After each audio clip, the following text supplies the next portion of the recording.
Doom is a very complex and menacing villain. And when I saw this story, because of that, I said, I'm going to go over this story because I know there are many people, normal people out there who like Marvel movies. Now, of course, we know Marvel hasn't been doing the greatest lately, but nonetheless, there are normal people who like Marvel movies and particularly Avengers. Avengers may do well, who knows?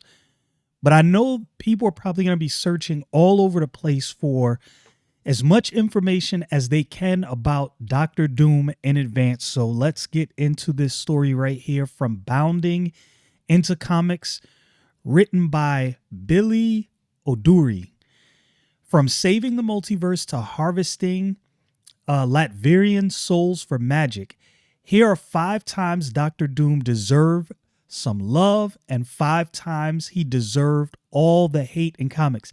And the complexity about Doom is there's a lot of villains who do things just to be villainous. Like there's no other reason. Doom, on the other hand, has somewhat of a God complex. He believes his way is the right way, and his way is the way that needs to be carried out every time. Now, of course, you could say every villain, it's kind of that way, but Doom is unique in that I'm not going to say he doesn't see himself as the villain, but in many situations, he doesn't see himself as the villain. He sees himself as doing something to and or for people that they need, and they just don't know. And there are times where the dude is villainous. I'm not taking that from him, but he's just such a complex character. And obviously it depends on who's writing the character, right? That always changes everything. All right. The MCU finally introduced Doctor Doom in the post-credit scene of Fantastic Four First Steps. If you didn't watch Fantastic Four yet, I didn't read the article in advance, so I didn't know that spoiler was going to be in here. I mean, it's kind of a spoiler, but I think everybody saw that coming. First Steps. And while he is a villain, he has another side that Marvel Comics fans understand very well. And it's probably exactly what I was just going over, right? It's like if he does do something good, I'll put it to you this way. I will say this. If Doctor Doom does do something good or that you perceive as good, there's an ulterior motive. There's something in this for him that he is definitely going for at that time. Victor Von Doom is arguably the deadliest villain in the Marvel Universe. He really is. One of the deadliest, put it that way. But there's a lot more to this story of to this force of nature, that is the MCU's new big bad than meets the eye. At his core, Victor Von Doom is the ruler of Latveria, a scientist, a sorcerer, and when need be, a surprisingly principled anti-hero. He rarely ever does the right thing, but that doesn't mean he is a run-of-the-mill bad guy. And this is exactly what I'm talking about. Very good article so far. This is exactly what I'm talking about. Doctor Doom, and the fact that he mixes science and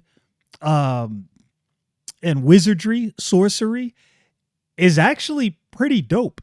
That Doom God's book that I just read about a week ago or so actually covered that very well. I enjoyed the book. I thought it was good. Doctor Doom is a multifaceted villain whose actions, even bad ones, often have reasonable, albeit a selfish backstory, which is why he is the Marvel Universe's most iconic villain. While he is better known for his dark side, he does have a long list of redeeming qualities too. Hence his equally shared love-hate relationship with the comics fans, right? He's one of those villains that is villainous enough that you kind of, I don't know, I guess you love to hate him. But it's like the article said, like the article pointed out, he does things and it's like not necessarily, it's not for the best reasons, but the reasoning behind what he's doing, like there's some kind of Like, you could read the book and go, you know what? I get that.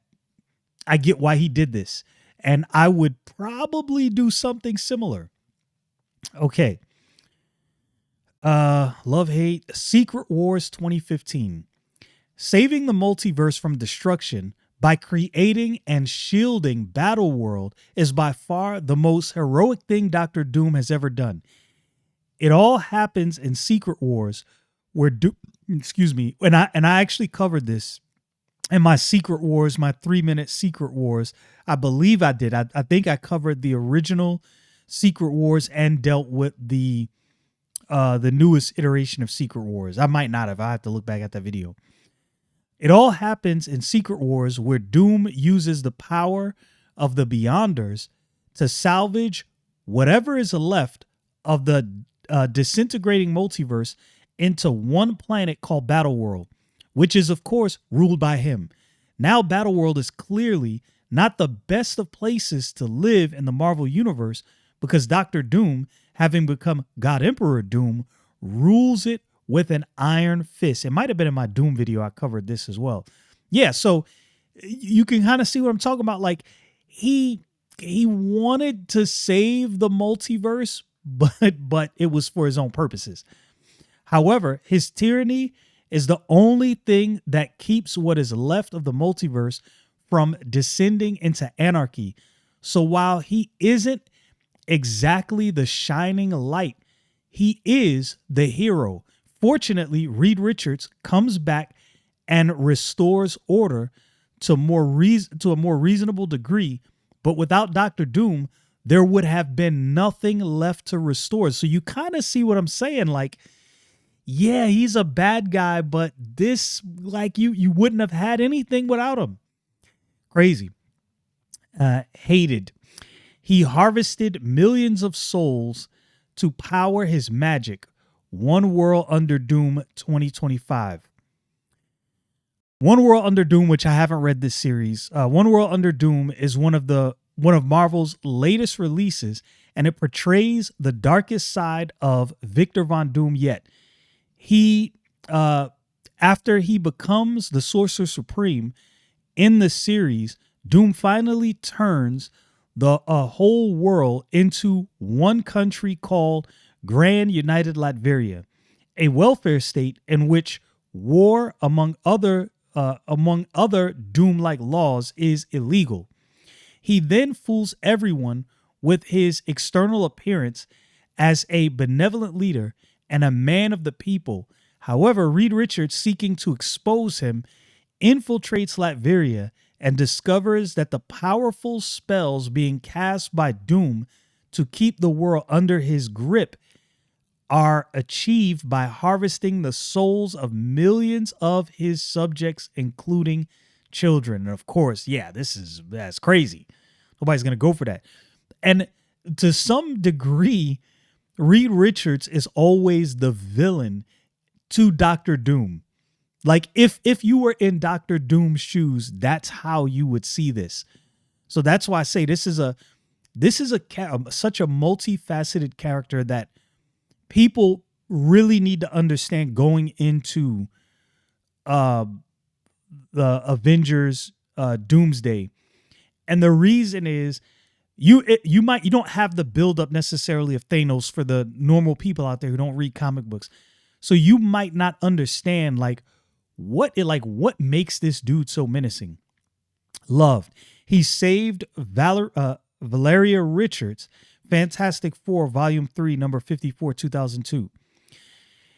It's hard to imagine that Doctor Doom is Valeria Richards' godfather, considering the rivalry between the Fantastic Four and the ruler of Latveria. However, when Sue went into labor while Mr. Fantastic was trapped in space, Fantastic Four Volume 3, Johnny Storm sought Doctor Doom's help to deliver the baby.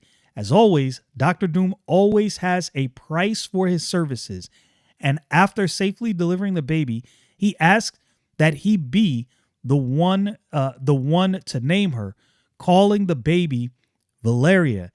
As he became Uncle Doom, he even cast protective spells around the baby to keep her safe, and one of the most honorable acts he has ever done. Now, Here's the thing. There is an ulterior motive behind this. It's noble, but this is the thing about Doom, like he's so complicated.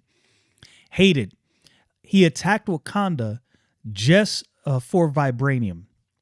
And this is Doomwar number 1 through number 6, 2010. One of the most satisfying moments in comics is when T'Challa and the X-Men invade Latveria, defeat Doctor Doom, and thwart his plans to create the ultimate armor for after stealing Wakandan vibranium. However, before this, Doctor Doom hatched a complicated plot working with a Wakandan rebel group, Desturi, to overwhelm the country's defenses and steal vibranium. He actually hurt T'Challa in the process and left him comatose, which led to Storm becoming the Queen of Wakanda for some time. His selfish actions caused devastation of Wakanda's royal family, putting the nation on the brink of collapse.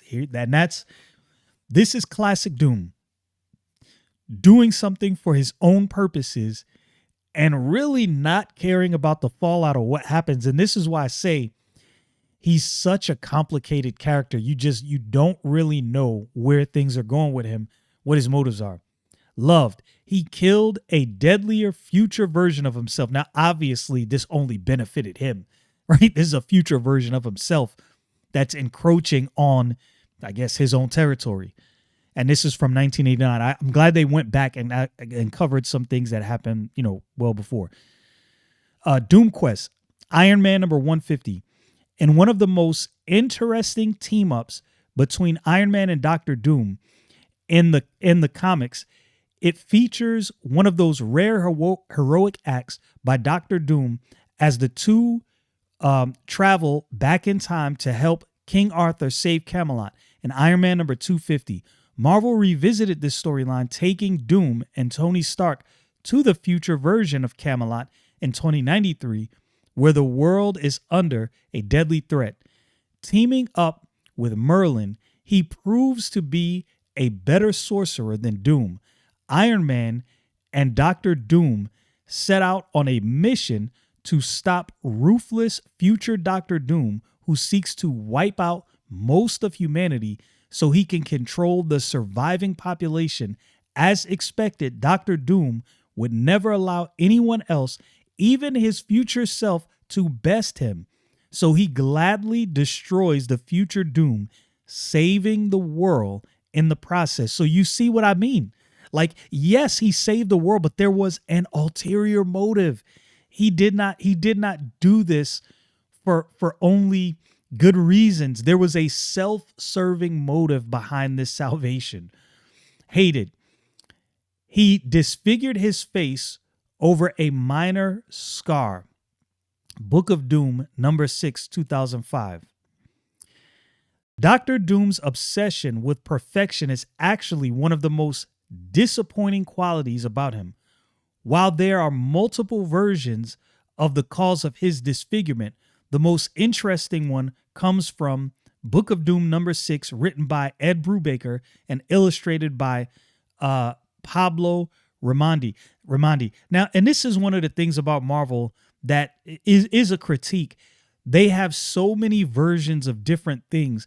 Even when I do my 3-minute narrative origin videos, just to get normal people caught up really quickly, deciding and parsing through tons of Marvel history and lore to decide how to condense that, those videos take forever to make, because Marvel has so many varying versions of their characters and what happened. I have to figure out how to condense all of this to get a person the most well-balanced view of a character and an origin in 3 minutes. That is not easy.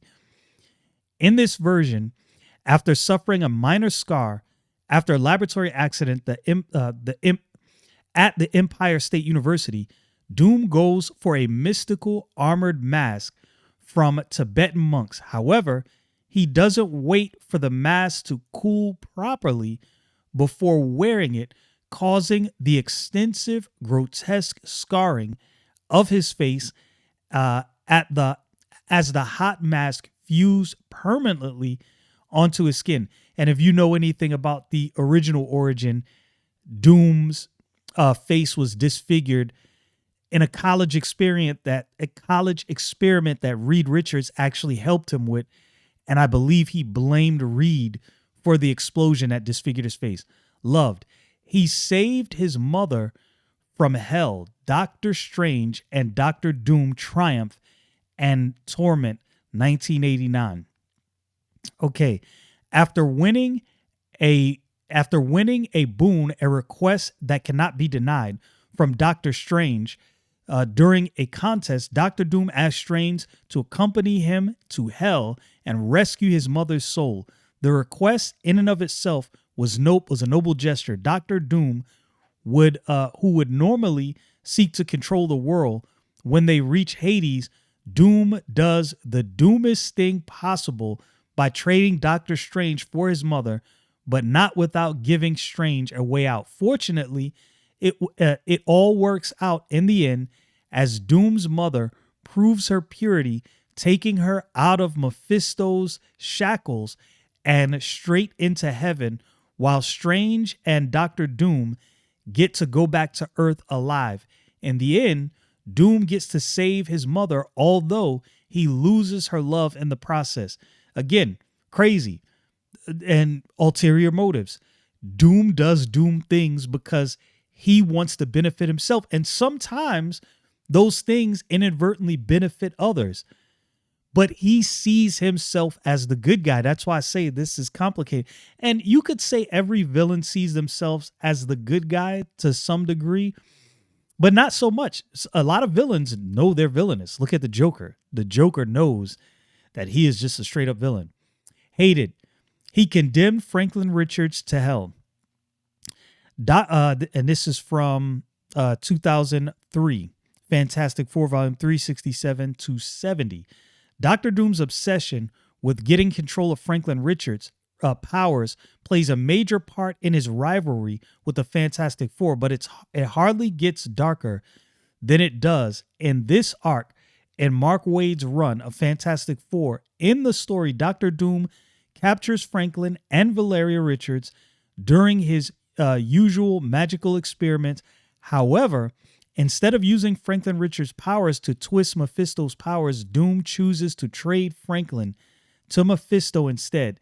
His actions are extremely depraved, considering the twisted nature of Mephisto's torments, which have caused Doom himself to fight for his mother's release from hell for most of his life. Fortunately, Reed Richards swoops in to save the day, and Franklin proves himself to be a better man than Doom, as he doesn't condemn the Latverian to the same fate when the tables are turned. Loved, he liberated his country. Book of Doom, number 5, 2005. And obviously this for his own motive, right? Some call it the making of a dictator. Victor Von Doom's rise to become the absolute ruler of Latveria is actually pretty heroic. The nation was dwarfed under the oppressive leadership of a baron when Dr. Doom rose in rebellion and liberated it. While he isn't everyone's ideal leader, the lives of Latverians became a lot better under him. He brings stability to the nation, fosters technological advancements, and most importantly, protects Latveria from chaos. His patriotism is actually one of Doom's best redeeming qualities because he remains loyal to the nation and its people, albeit for the most part in the comics. Yes, Doom loves Latveria. Hated. He took over Reed Richards' body. Fantastic Four, Volume 1, number 10, 1963. Dr. Doom's habit of swapping bodies to infiltrate his opponents is one of the most despicable things about him. In the comics, he uses machines to swap bodies with multiple characters, but none of them is as devastating as Stan Lee and Jack Kirby's Fantastic Four when he takes over Reed's body and infiltrates his family.